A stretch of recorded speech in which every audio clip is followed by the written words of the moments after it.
Vamos a ir a un juego que tenemos acá en Vespertinas. Cambiemos así radicalmente el tono y todo. Se llama cara a cara y vos tenés que contestar brevemente lo primero que se te ocurre con las cosas que te vamos a mostrar. Y empezamos. El escudo de Peñarol. Ah, ¿cómo sufro? Hoy dolor. Hoy dolor. Hoy, ayer y ojalá que mañana no. Pero... Qué gracioso. ¿Puede ser que querías ser jugador de fútbol cuando eras chico? Bueno, sí.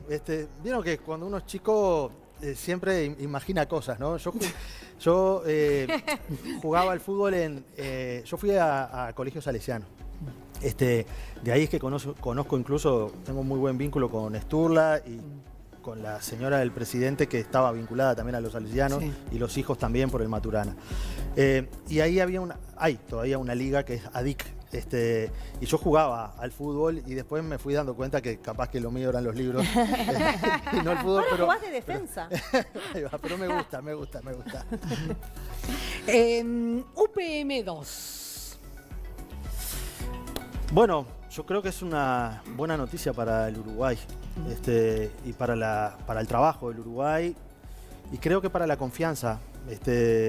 Está bueno que haya inversiones, no importa el gobierno que esté mañana, que quede una inversión de esas características porque es trabajo para los uruguayos. ¿Puede generar en los departamentos, bueno, en Durazno, en Paso de los Toros, algún tema, algún cambio en cuanto a la inseguridad, el hecho de, bueno, la cantidad de gente que va a estar trabajando, las poblaciones que se mueven de un lado a otro? Se está trabajando desde hace bastante tiempo ya previendo esa inversión, porque cuando hay obras de estas características, de esta magnitud, hay una concentración. Se calcula que en el pico de la obra va a haber 5.000 personas, por lo tanto se va a crear casi que una ciudad y una cantidad de servicios. Y ahí está previsto ya, parte de las conversaciones que hubo con UPM era el estudio de impacto de seguridad que tiene que haber en la zona. Y bueno, y se va a garantizar porque es una inversión para el país que creo que hay que defenderla. Para ese momento y también a largo plazo, ¿no? Porque cuando termine el auge, digamos, donde todo el mundo tiene trabajo y eso, puede pasar que quede mucha gente desempleada y boyando por ahí, que también es ahí un tema para la seguridad, ¿no? Sí, ahí hay que tener políticas urbanas con mucha capacidad de anticipación para que no se genere en el entorno una ciudad paralela o dormitorio, un asentamiento que vaya generando dificultades futuras. Pero creo que son de los problemas a resolver que valen la pena, porque está hablando de la perspectiva de futuro del país. Y repito, sea para quien sea, porque este modelo de inversiones se inició con Jorge Valle cuando era presidente, lo siguieron los gobiernos y habla bien del Uruguay. Seguimos con el cara a cara. Ley trans. Bueno, creo que es una ley que da una respuesta a un colectivo que ha sido muy castigado y yo lamento la forma en cómo se ha discutido los contenidos de esto, porque me parece que se han tergiversado y a veces sale lo peor de nosotros cuando hablamos de estas problemáticas. ¿Es una buena ley? Porque a veces la intención es buena, pero las leyes no son del todo buenas. Creo que las leyes nunca están escritas en piedra. Me parece que hay una intencionalidad de tener en cuenta que hay un colectivo que ha sufrido muchísima desigualdad. Habrá que ver en la aplicación y para eso está el Parlamento, que tenemos por suerte, que si hay que hacerle ajustes se le harán. Perfecto. Venezuela. Pero tengo a Moravito ahí. No. Ahora tenés la bandera. Un país que está sufriendo muchísimo. No me gusta nada lo que pasa en Venezuela. ¿Dictadura? Sí, un gobierno autoritario, no hay duda alguna. Estábamos justamente consultando con los televidentes y hablando qué tanto aportaba a saber si era dictadura o no, si en definitiva todo lo que estaba pasando era un horror, ¿no? Sí, bueno, el informe que hizo Bachelet sobre eso, yo no lo leí en profundidad, pero sí lo ojeé, porque realmente tengo poco tiempo para poder dedicarme a otras áreas, pero me parece que no hay duda, hay que las cosas son como son. Ahí ese gobierno de alguna manera tuvo una deriva autoritaria clarísima. Inicialmente había elecciones. Que haya elecciones en un país tampoco quiere decir necesariamente que haya... lo que sí también es cierto que bueno, el Uruguay tiene que tener el cuidado de generar un ambiente para que no haya una intervención militar ahí, que derrame más sangre y exponga aún más la crisis humanitaria que hay, porque hay millones de venezolanos que se han tenido que ir. Sí. Bueno, Uruguay y no es muestra. la única situación de esas características con gobiernos autoritarios que existan, ¿no? Nosotros también tenemos relaciones comerciales con países como Donde los Irán. derechos humanos están en duda, Claro, por ejemplo. imaginemos Irán, China, bueno, que hay que ser cuidadosos también cuando uno está en un lugar de gobierno, porque a veces eso afecta a una cantidad de cosas. Alguien diría, bueno, sí, uno se pone a hablar mal de China, es nuestro principal socio comercial. Sí. Entonces, es cierto que ahí tampoco hay demasiadas libertades, yo creo que casi ninguna. Y hay Claro. derechos vulnerados sí. también. Absolutamente. Bueno, ya nos adelantamos, pero Rocco Moravito. Un mafioso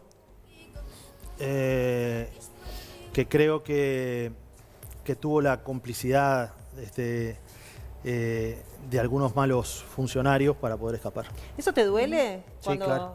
duele, ¿no? Sí, claro. Claro.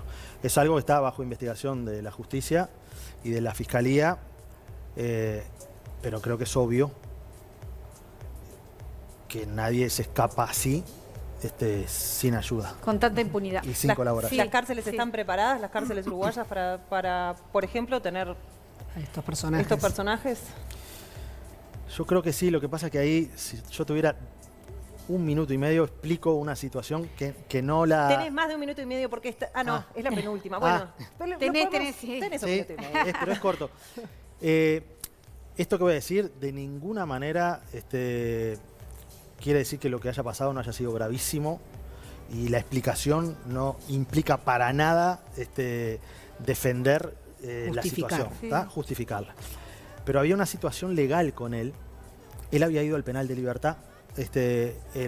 Su extradición, el gobierno italiano la demoró demasiado y como ya había cumplido la pena por la que estaba acá, porque él estaba acá por una pena que la cumplió, que era porque tenía documentos falsos. Claro. Él ingresó hace 20 años a Brasil, vivió una vida paralela en Brasil, se construyó su personaje, su nombre, tenía todas las cédulas y después vino al Uruguay y es en el Uruguay que lo atrapan.